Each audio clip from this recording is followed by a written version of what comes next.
충격적인 사실이 밝혀졌습니다. 중국에서 한글 교육을 받은 아이들이 단 3일 만에 읽기와 쓰기를 배웠다는 소식이 전해지고 있습니다. 한자를 3년 동안 배워도 자기 이름조차 쓰지 못하던 아이들이 한글로는 며칠 만에 문장까지 읽게 되었다는 놀라운 현상이 중국을 뒤흔들고 있는데요. 중국 정부는 이를 문화적 침투라며 급히 중단시켰지만 이미 중국 전역에서 자신의 아이들도 한글을 배우게 해달라는 요구가 폭발적으로 늘어나고 있습니다. 어떻게 된 일인지 지금 바로 만나보시겠습니다. 저는 베이징대학교 언어학과에서 20년간 연구해온 천하오민 교수입니다. 중국 문자의 역사와 진화를 연구하는 학자로 제 인생의 가장 큰 전환점이 된 사건을 지금부터 들려드리려 합니다. 그날 아침, 저는 현지 초등학교를 방문하기 위해 일찍 호텔을 나섰습니다. 그런데 학교 앞에 도착하자 예상치 못한 광경이 펼쳐졌어요. 수십 명의 부모들이 피켓을 들고 학교 앞에 모여 있었습니다. 처음에는 어떤 민원이나 항의 시위인 줄 알았죠. 그런데 가까이 다가가자 피켓에 적힌 글씨가 눈에 들어왔습니다. 놀랍게도 한국어로 쓰여 있었어요. 글자를 배우고 싶습니다. 중국 농촌 지역에서 한글이 적힌 피켓을 보게 될 줄은 꿈에도 생각하지 못했습니다. 한 중년 여성이 앞으로 나와 외쳤어요. 우리 아이도 글을 읽게 해주세요.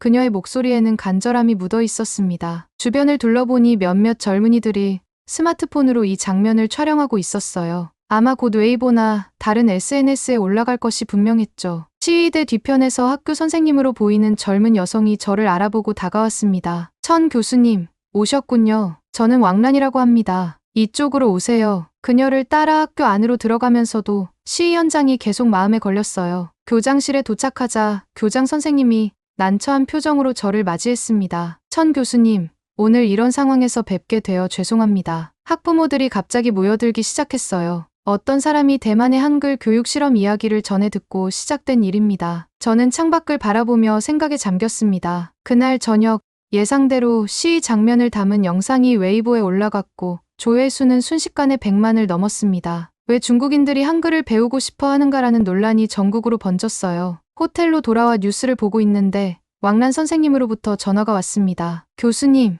이번 일로 학교가 난리입니다. 교육청에서 감사가 나온다고 해요. 어떻게 해야 할까요? 그녀의 목소리에는 불안함이 가득했습니다. 창밖을 바라보며 저는 조용히 중얼거렸습니다. 드디어 시작됐군. 이것이 단순한 시위가 아니라 중국 교육의 근본적인 문제를 드러내는 중요한 사건이라는 것을 직감했어요. 그리고 저는 이 문제의 한가운데로 뛰어들기로 결심했습니다. 구이저우성의 한 시골 초등학교를 찾았을 때의 일이었죠. 열악한 교육 현실을 직접 확인하기 위해 현장 조사 중이었는데 그곳에서 본 광경은 제 마음을 무겁게 만들었습니다. 작은 교실에 들어서자 20명 남짓한 아이들이 조용히 앉아 있었어요. 칠판에는 몇 개의 한자가 적혀 있었고 담임 선생님인 왕란이 저를 소개했습니다. 오늘은 베이징에서 오신 천하오민 교수님이 우리 수업을 보러 오셨어요. 아이들은 호기심 어린 눈으로 저를 바라보았지만 누구도 말을 하지 않았습니다. 저는 자연스럽게 아이들과 대화를 시도했어요. 여러분, 지금 어떤 공부를 하고 있나요?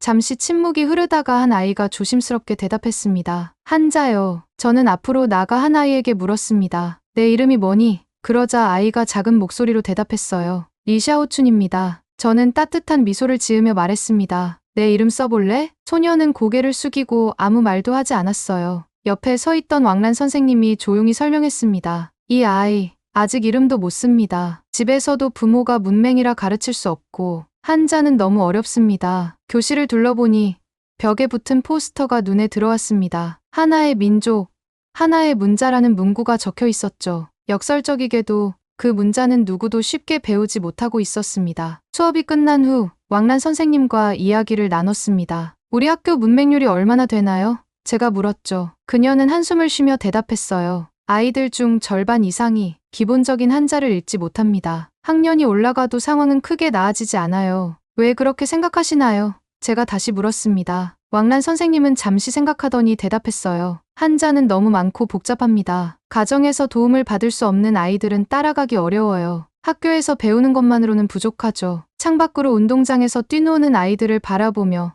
제 마음은 무거워졌습니다. 이 아이들은 미래의 꿈을 가지고 있을까? 글조차 읽을 수 없다면 그들의 가능성은 얼마나 제한될까? 이런 생각들이 머릿속을 가득 채웠습니다. 호텔로 돌아오는 길에 왕란 선생님의 말이 계속 귓가에 맴돌았습니다. 아이들은 배우고 싶어 해요. 하지만 한자는 너무 어렵습니다. 이 문제의 해결책을 찾아야 한다는 결심이 마음속에서 단단하게 자리 잡기 시작했습니다. 한 달 전 대만 타이베이에서 열린 동아시아 학술 교류회는 제 생각을 완전히 바꿔놓은 계기가 되었습니다. 본래 한자 역사와 문화적 영향력에 관한 연구 발표를 위해 방문했지만 우연히 접한 교육 실험은 저에게 충격적인 경험이었어요. 학회 마지막 날, 현지 언어학자가 제안한 초등학교 방문을 수락했습니다. 천 교수님, 우리가 시도하고 있는 새로운 언어 교육 방식을 보여드리고 싶습니다. 그의 말에 호기심이 생겼죠. 학교에 도착하자 그는 저를 특별 교실로 안내했습니다. 문을 열고 들어서니 약 20명의 아이들이 활기차게 수업에 참여하고 있었어요. 놀랍게도 그들 앞에는 한글로 쓰인 단어들이 있었습니다. 젊은 여교사가 다가와 설명했습니다. 이곳은 실험적 수업입니다. 한글을 이용해 글자 원리를 가르치고 있어요. 교사가 칠판에 한글 단어를 적자 아이들이 또박또박 읽었습니다. 저는 놀라움을 감추지 못했어요. 이해가 안 되시죠?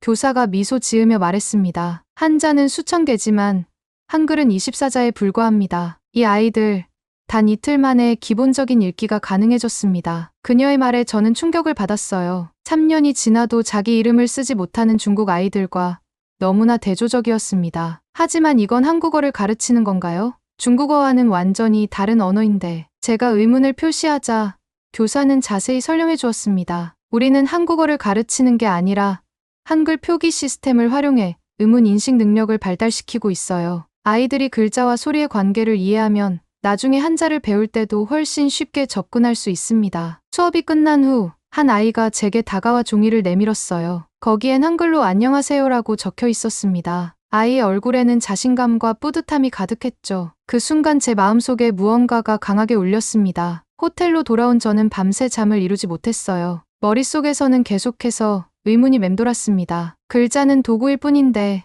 왜 우리는 아직도 아이들에게 바위를 들게 하는가? 중국의 문맹 문제를 해결할 열쇠를 찾은 것 같았습니다. 이튿날 아침, 저는 대만 교육 담당자를 다시 만나 자세한 정보를 요청했습니다. 그들이 제공한 자료에 따르면 한글을 활용한 초기 문해 교육을 받은 아이들은 나중에 한자 학습에서도 훨씬 높은 성취도를 보였다고 합니다. 이것은 중국 교육계에 가져갈 만한 혁신적인 아이디어였습니다. 베이징으로 돌아온 후 저는 국립언어연구소에 실험 교육 제안서를 제출했습니다. 3번의 거절 끝에 겨우 회의 자리가 마련되었어요. 연구소 대회의실에 들어서자 10명 남짓한 위원들이 저를 차갑게 바라보고 있었습니다. 그들의 시선에서 이미 거절의 의지가 느껴졌죠. 천하오민 교수, 한글 기반 교육 실험이라는 제안이 매우 파격적입니다만 가오이안 위원장이 서류를 넘기며 말문을 열었습니다. 저는 깊게 숨을 들이쉰 후 조용히 발표를 시작했어요. 중국 농촌 지역의 문맹률이 여전히 15%를 넘는다는 사실 알고 계십니까? 아이들 중 40%가 자신의 이름조차 쓰지 못하는 현실입니다. 프로젝터에 충격적인 통계 자료들이 나타났습니다. 지난 50년간 우리는 수많은 교육 개혁을 시도했지만 한자의 근본적 복잡성이라는 문제는 해결하지 못했습니다. 가오이안 위원장이 불편한 표정으로 저를 중단시켰습니다. 천 교수, 우리는 그 통계를 알고 있습니다. 하지만 당신이 제안하는 것은 한국의 문자를 중국 아이들에게 가르치자는 거 아닙니까? 그의 목소리에는 분노가 묻어 있었어요. 한자를 대체하자는 것이 아닙니다. 제가 침착하게 대답했습니다. 대만에서 진행된 실험 결과를 보십시오. 한글로 기초 문해력을 습득한 아이들은 나중에 한자 학습에서도 월등한 성과를 보였습니다. 스문의 개의 기호로 소리와 글자의 연결성을 이해하게 되면 복잡한 한자 체계도 훨씬 쉽게 접근할 수 있습니다. 저는 대만에서 찍어온 영상을 재생했습니다. 아이들이 한글로 쓰인 단어를 읽고 발음하는 모습에 회의실이 조용해졌어요. 우리는 구조적인 개혁이 필요합니다. 한글을 이용한 실험 교육을 시작합시다. 단 30명의 아이들로도 좋습니다. 영상이 끝나자 가오이안 위원장이 얼굴을 찌푸리며 말했습니다. 한글은 한국의 문자야. 문화 침투라고 욕먹을 수 있어. 다른 위원도 가세했습니다. 요즘 한류 열풍도 문제인데 이건 국가 정체성에 관한 문제입니다. 하지만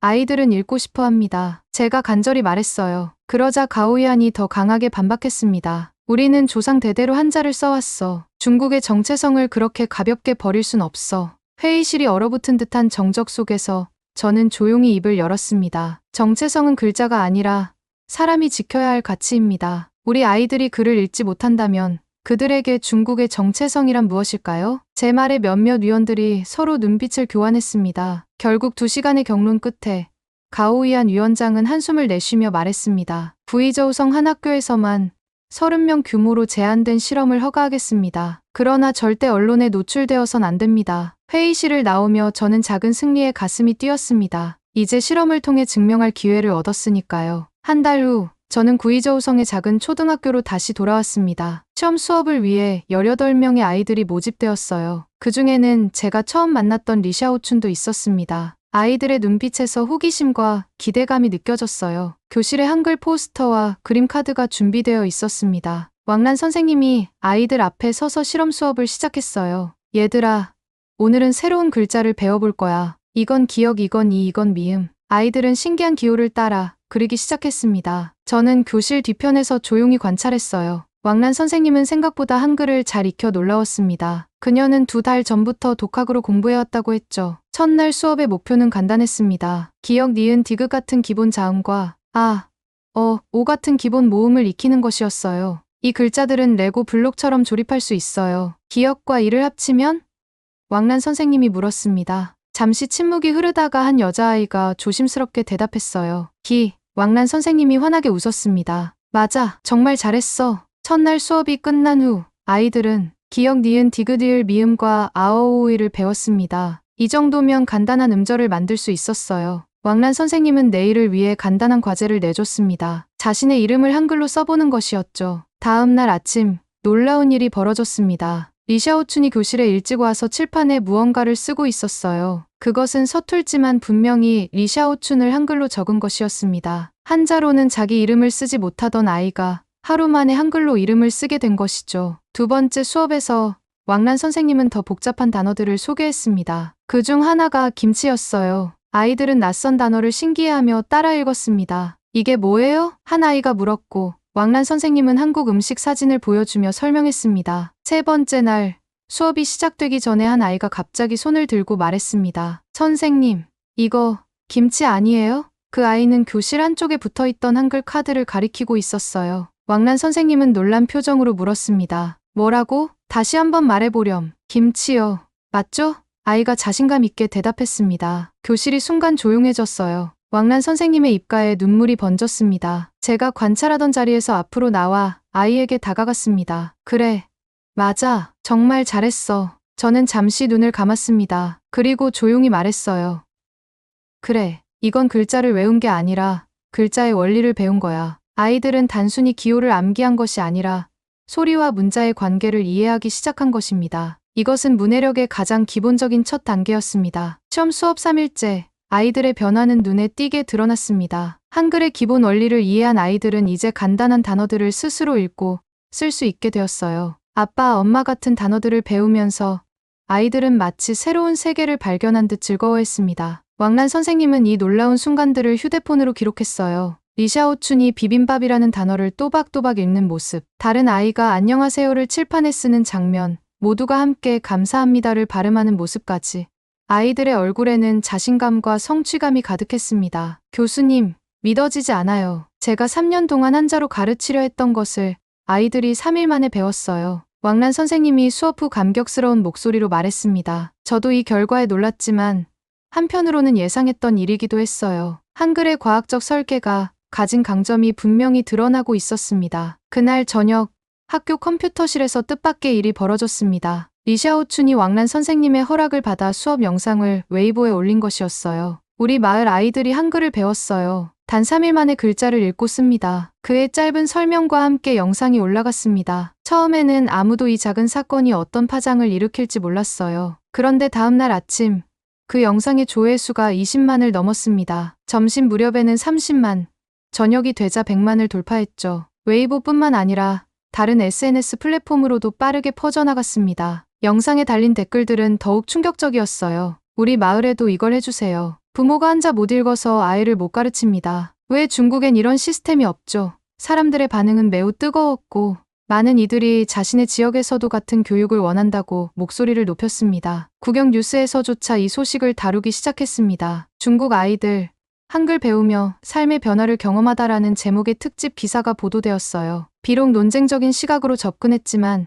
이로 인해 더 많은 사람들이 이 실험에 관심을 갖게 되었습니다. 저녁 무렵 가오이안 위원장으로부터 전화가 왔습니다. 천 교수, 무슨 짓을 한 겁니까? 절대 언론에 노출시키지 말라고 했잖습니까? 그의 목소리는 분노로 떨리고 있었어요. 저는 침착하게 상황을 설명했지만 그는 이미 결정을 내린 듯 했습니다. 내일 아침 긴급 회의를 소집하겠습니다. 이 실험은 즉시 중단되어야 합니다. 전화를 끊고 창밖을 바라보니 어두워진 교실에 불이 켜져 있었습니다. 누군가 아직 남아있는 것 같았어요. 저는 천천히 교실로 향했습니다. 문을 열자 리샤오춘이 조용히 책상을 닦고 있었어요. 그는 제 발소리에 고개를 들었습니다. 선생님, 우리 진짜 뭔가 해낸 거죠? 그의 눈에는 희망과 자부심이 가득했습니다. 저는 그의 어깨에 손을 얹고 조용히 말했습니다. 우린 희망을 보여준 거야. 내일 무슨 일이 일어나든 이미 변화의 불씨는 타오르기 시작했음을 느낄 수 있었습니다. 다음 날 아침, 베이징행 비행기에 몸을 실었습니다. 국가교육부 본청에서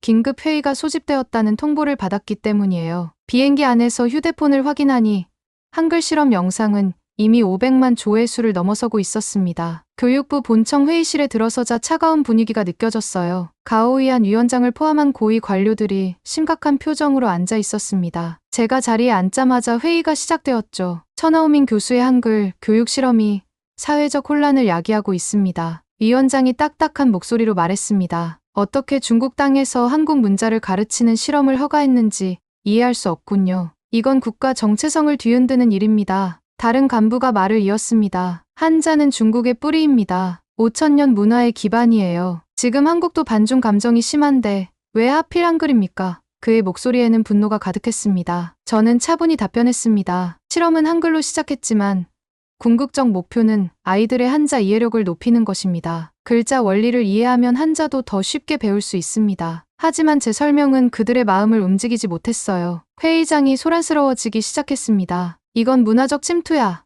민족 자존심의 문제다. 저는 그들의 분노 속에서도 냉정함을 유지하려 했습니다. 제가 집중해야 할 것은 아이들의 미래였으니까요. 마침내 제가 입을 열었습니다. 저는 그 아이들이 글자를 읽는 기쁨을 받습니다. 문자는 정치를 위한 도구가 아닙니다. 배움을 위한 도구입니다. 제 말에 회의장이 잠시 조용해졌어요. 저는 휴대폰을 꺼내 리샤오춘이 처음으로 자기 이름을 쓰는 영상을 보여주었습니다. 이 아이는 3년 동안 자기 이름을 쓰지 못했습니다. 3일 만에 읽고 쓸 수 있게 되었어요. 이것이 정치적인가요? 회의장은 정적에 휩싸였습니다. 몇몇 참석자들의 눈빛이 흔들리는 것을 느낄 수 있었어요. 그러나 가오이안 위원장은 단호했습니다. 감정적 호소는 그만두시오. 정부 정책은 감정이 아닌 원칙에 따라 결정됩니다. 결국 회의의 결론은 전면 보류였습니다. 실험은 즉각 중단되고 추가 연구가 필요하다는 이유로 사실상 무기한 연기되었어요. 아이들에게 어떻게 설명해야 할지 막막했습니다. 회의가 끝나고 복도에서 젊은 교육부 직원이 조용히 제게 다가왔습니다. 교수님, 저도 딸이 있습니다. 그 아이들 영상을 보고 울었어요. 포기하지 마세요. 그의 말에 저는 마음을 다잡았습니다. 베이징 공항에서 구이저우행 비행기를 기다리며 저는 결심했습니다. 정부의 결정이 어떻든 아이들에게 희망을 주었던 그 불씨를 꺼뜨릴 수는 없다고요. 무언가 다른 방법을 찾아야 했습니다. 저는 구이저우 마을에 도착하자마자 학교로 향했습니다. 오후 수업 시간이었지만 한글 실험 교실은 텅 비어 있었어요. 복도를 지나가던 교장 선생님이 저를 발견하고 다가왔습니다. 천 교수님, 교육부 지시로 실험 수업이 중단되었습니다. 아이들은 정규 수업으로 돌아갔어요. 그의 설명을 들으며 가슴 한편이 무거워졌습니다. 하지만 저는 포기할 수 없었어요. 왕란 선생님을 찾아 나섰고 그녀는 교무실에서 우울한 표정으로 서류 작업을 하고 있었습니다. 저를 보자 그녀의 눈에 희망이 번쩍였어요. 교수님, 돌아오셨군요. 어떻게 됐나요? 왕란 선생님이 물었습니다. 저는 현실을 있는 그대로 전했어요. 공식적인 실험은 중단되었습니다. 하지만 제가 의미심장하게 말끝을 흐리자 그녀는 이해했다는 듯 고개를 끄덕였습니다. 그래도 계속할 건가요? 그녀가 조용히 물었습니다. 저는 가방에서 작은 간이 칠판을 꺼냈어요. 우린 정부의 허락을 받은 게 아니라 아이들의 열망을 받은 겁니다. 제 말에 왕란 선생님의 눈에 결의가 깃들었습니다. 우리가 대화를 나누는 동안 학교 밖에서는 또 다른 움직임이 일어나고 있었어요. 저는 창밖을 바라보았습니다. 놀랍게도 학부모들이 다시 모여들고 있었습니다. 이번에는 시위가 아니라 진지한 대화를 나누는 모습이었어요. 그들의 손에는 전단지 한 장이 쥐어져 있었습니다. 우리 아이도 글자를 배우고 싶습니다. 왕란 선생님과 저는 서로를 바라보았습니다. 이건 단순한 교육 실험이 아니라 지역 사회 전체의 움직임으로 발전하고 있었어요. 저는 결심했습니다. 비록 공식적인 실험은 중단되었지만 다른 방식으로 아이들에게 희망을 전할 수 있었습니다. 저는 작은 칠판에 한글로 한 단어를 적었습니다. 가르치겠습니다. 왕란 선생님이 고개를 끄덕였어요. 밤에는 학부모들을 위한 문해 교실을, 주말에는 아이들을 위한 비공식 수업을 계획했습니다. 정부의 명령은 피해가면서도 배움의 기회를 제공할 방법이 있었어요. 그날 저녁, 마을 공동회관에 30명이 넘는 학부모들이 모였습니다. 저는 그들에게 한글의 원리와 이것이 어떻게 아이들의 문해력 향상에 도움이 될 수 있는지 설명했어요. 놀랍게도 많은 부모들이 직접 배우겠다고 나섰습니다. 자녀의 교육을 돕기 위해서였죠. 회의가 끝난 후 리샤오춘의 어머니가 다가왔습니다. 교수님, 제 아들이 처음으로 글자를 읽는 모습을 봤어요. 그 아이 눈빛이 달라졌습니다. 배움의 기쁨을 알게 된 거죠. 제발 이 일을 계속해주세요. 저는 조용히 중얼거렸습니다. 이건 끝이 아니라 시작이다. 글자는 단지 기호가 아닙니다. 글자는 누군가의 삶을 바꾸는 시작이 됩니다. 그날 중국의 작은 마을에서 시작된 실험은 아무도 막을 수 없는 흐름이 되었습니다. 한글이라는 도구를 통해 아이들은 글자의 세계를 열었고 그 문을 통해 무한한 가능성을 보게 되었습니다. 이것은 한글의 과학적 우수성이 만들어낸 작은 기적이었습니다. 세종대왕의 위대한 발명이 수백 년이 지난 후 중국의 작은 마을에서 새로운 희망으로 빛나게 된 것입니다. 오늘은 한글의 과학적 우수성이 중국 아이들에게 문해력의 기적을 가져다 준 감동적인 이야기였습니다. 24개의 글자로 이루어진 한글은 그 체계적이고 과학적인 설계로 누구나 쉽게 배울 수 있는 문자 시스템임을 다시 한번 확인할 수 있었습니다. 수천 개의 한자를 익혀야 하는 중국 아이들에게 한글은 글자의 세계로 들어가는 새로운 문을 열어주었고, 이는 우리 한글의 우수성과 세종대왕의 위대한 업적을 세계적으로 증명하는 순간이었습니다. 한글, 그 자랑스러운 우리의 문화유산이 세계 무대에서 빛나는 모습을 통해 대한민국의 자긍심을 다시 한번 느낄 수 있었습니다. 오늘 사연에 대한 여러분의 생각을 댓글로 남겨주세요. 감동뭉클에서는 여러분의 소중한 마음을 모아 사연 주인공들에게 전해드리고 있습니다. 여러분 주변에 감동적이거나 재미있는 실제 사연들을 제보받고 있으니 언제든 저희 공식 메일로 제보해주세요. 오늘 들려드린 사연에 공감하셨다면 구독과 좋아요 눌러주시고 주변 분들과도 공유해주세요. 여러분의 작은 관심과 응원이 더욱 좋은 콘텐츠를 만드는 데 큰 힘이 됩니다. 오늘도 여러분의 하루의 작은 즐거움이라도 되었기를 바라며 지금까지 감동뭉클이었습니다. 끝까지 시청해주셔서 감사합니다. 다음에 더 감동적인 사연으로 찾아뵙겠습니다.